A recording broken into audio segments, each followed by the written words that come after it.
Chairman Thune, Ranking Member Nelson, and members of the committee, I'm José-Marie Griffiths, President of Dakota State University in Madison, South Dakota.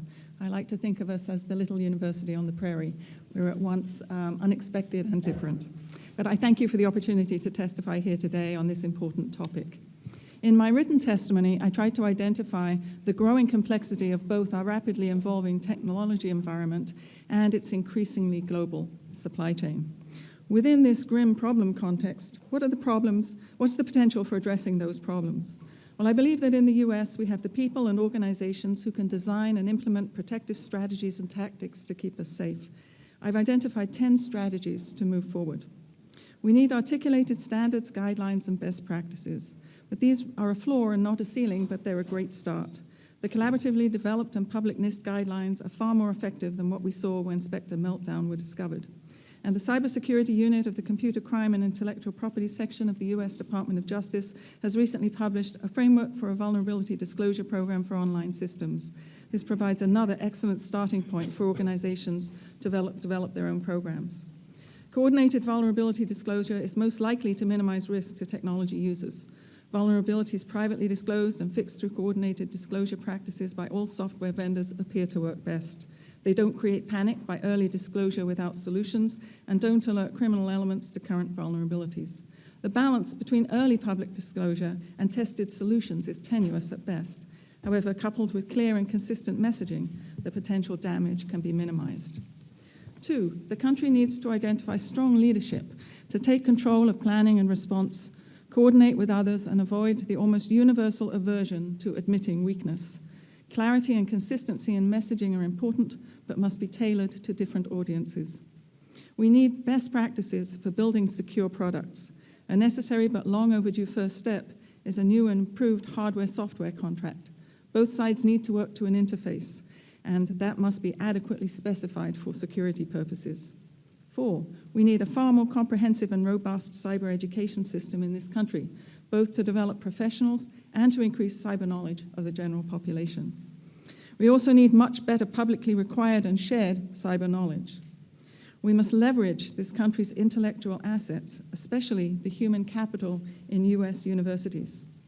Dakota State University in Madison, South Dakota was founded in 1881 and is a public university in the state university system. In 1984, a remarkably prescient South Dakota governor and state legislature decided that South Dakota needed to dive into the technology revolution, and DSU was the educational institution to lead the way. DSU has developed into a powerhouse school of technology-intensive and technology-infused undergraduate through doctoral degree programs. The strength of our programs lies in the tight integration of computer science and cybersecurity principles and best practices, along with numerous experiential learning modules reflecting real-world situations. Our students are also exposed to the ethical and social issues of technology developments and use.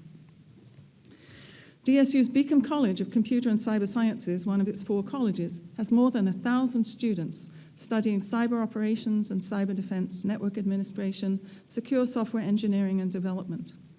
We have recently developed the Madison Cyber Labs, what we call the MAD Labs, a cyber research hub of research clusters that leverages the MAD skills of our faculty, staff, and students in collaborations with government and corporate partners, from local area partners all the way through to federal agencies.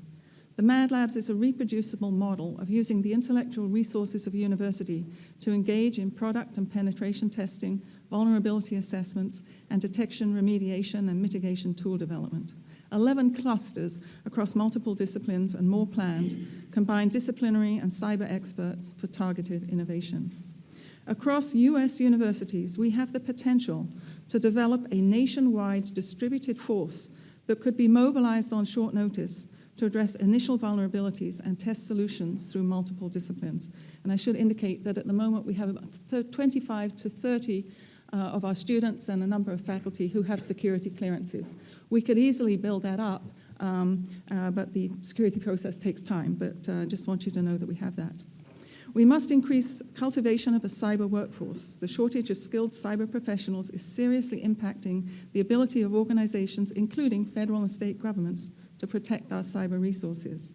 However, we cannot solve the workforce numbers problem until we are able to produce, recruit, and retain more cyber PhDs to educate the next generation of cyber students. We must encourage and attract more women and minorities into cyber careers. And last, but certainly by no means least, we must put into place expected cybersecurity protections and engagement across every infrastructure sector: power, water, communications, finance, agriculture, manufacturing, healthcare, and so on. In conclusion, strong leadership is needed to set in motion and promulgate the strategies and tactics that will prevent our country from being engulfed by cyber vulnerabilities.